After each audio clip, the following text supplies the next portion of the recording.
বাবা একটু তাড়াতাড়ি দেখো না, আমার তো লেট হয়ে যাচ্ছে। আরে আমি কি গাড়ির মেকানিক, তারপর দেখতেছি। আঙ্কেল কি হইছে? বাবা গাড়িটা হঠাৎ নষ্ট হয়ে গেছে।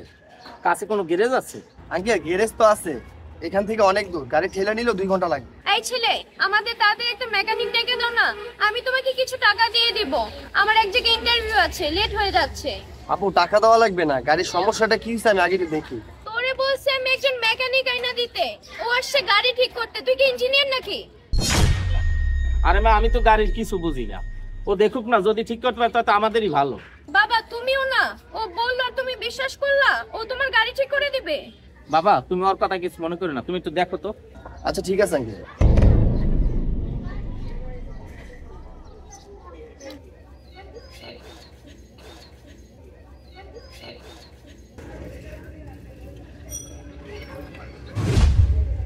ও গাড়ি পানি শুকিয়ে গেছে, এই জন্য স্টার্ট অফ হয়ে গেছে।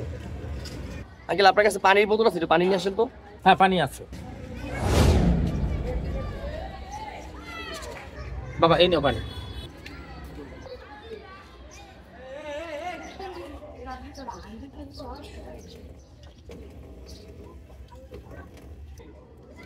আঙ্কেল এখন একটু গাড়িটা স্টার্ট দিয়ে দেখেন তো।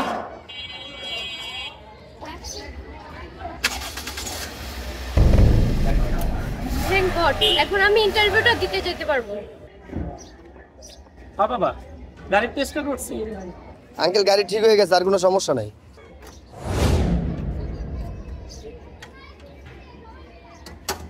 বাবা একটু এদিকে আসো তো। কি হয়েছে মা বল। বাবা আমাকে 200 টাকা দাও। আমার কাছে খুচরা টাকা নাই, 500 টাকার নোট। ওই 500 টাকা দাও। এই নে ধর 500 টাকা। না ম্যাডাম টাকা লাগবে না, আপনারা আমি এমনি সাহায্য করছি। আমি কারো সাহায্য নেই না, আমি সাহায্য করি। আর তুই আমার গাড়ি ঠিক করে দিছিস, তোর আমি 500 টাকা দিলাম, ধর। আরে ম্যাডাম বললাম না আমার টাকা লাগবে না। আইসিসি তো টাকার জন্য গাড়ি ঠিক করতে, আবার টাকা দিবি না কেন? ধর টাকা। না বাবা তুমি টাকাটা নাও, আমার মেয়েটা অনেক জেদি। আচ্ছা ঠিক আছে আঙ্কেল।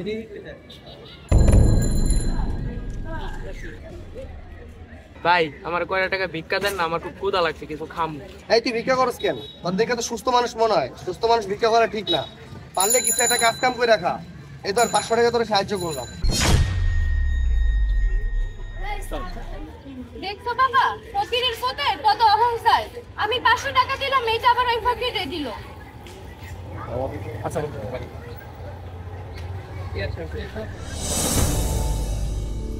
স্যার আসসালামু আলাইকুম। ওয়ালাইকুম আসসালাম। স্যার ও আমার বান্ধবী, ওর কথা আপনাকে বলছিলাম। ও অনেক বড় লোকের মেয়ে, কিন্তু মেয়ে হিসাবে খুবই ভালো। ওই যে চাকরিটা দিতেন আমি খুব খুশি। ও উনি আপনার বান্ধবী? ওনার সাথে তো আমার আজকে সকালে পরিচয় হয়েছে, তবে ভালো ভাবে না, একটু মন্দ ভাবে। আপনি যেহেতু ওনার সুপারিশটা নিয়ে আসছেন, তাহলে তো আমার চাকরিটা দিতেই হবে। আপনি যান, আমি ওনার সাথে কথা বলি। আচ্ছা ঠিক আছে স্যার। সরি স্যার, আপনি যে অফিসের বস আমি বুঝতে পারিনি। সকালে আমি আপনার সাথে অনেক খারাপ ব্যবহার করছি, আপনি আমাকে মাফ করে দিন। এটা কোনো ব্যাপার না, আমি কিছু মনে করি নাই। আর এটা আপনি বুঝা করেন নাই, না বুঝা করছেন। বসেন আপনি। স্যার আমার এই চাকরিটা খুবই দরকার, এই চাকরিটা না হলে আমার খুবই অসুবিধা হয়ে যাবে। আর আপনার চাকরি তো হয়ে গেছে, যিনি আপনার সুপারিশ নিয়ে আসছে উনি কে জানেন? ওনাকে আমি পছন্দ করি, আমি ওনাকে বিয়ে করব। যদিও উনি গরিব ঘরের মেয়ে, ওনার ভিতরে কোনো অহংকার নাই, ভদ্র, মন মানসিকতাও ভালো। আমি যে ওনাকে বিয়ে করতে চাই এই কথাটা উনি এখনো জানেন না। কি বলেন স্যার, আপনি এত বড় লোক হয়ে একটা গরিব ঘরের মেয়েকে বিয়ে করবেন? দেখেন আমি মানুষকে ধনী গরিব দেখে বিচার করি না, মানুষের মন মানসিকতা দেখে বিচার করি। ও একটা ভালো মনের মেয়ে, এই জন্য আমি ওকে পছন্দ করি। আমি আপনাকে একটা রিকোয়েস্ট করি, মানুষের সাথে ভালো আচরণ করবেন। আমরা সুবিধা বঞ্চিত মানুষদের নিয়ে কাজ করি, আজকে সকালের মতো মানুষের পোশাক দেখে বিচার করেন না।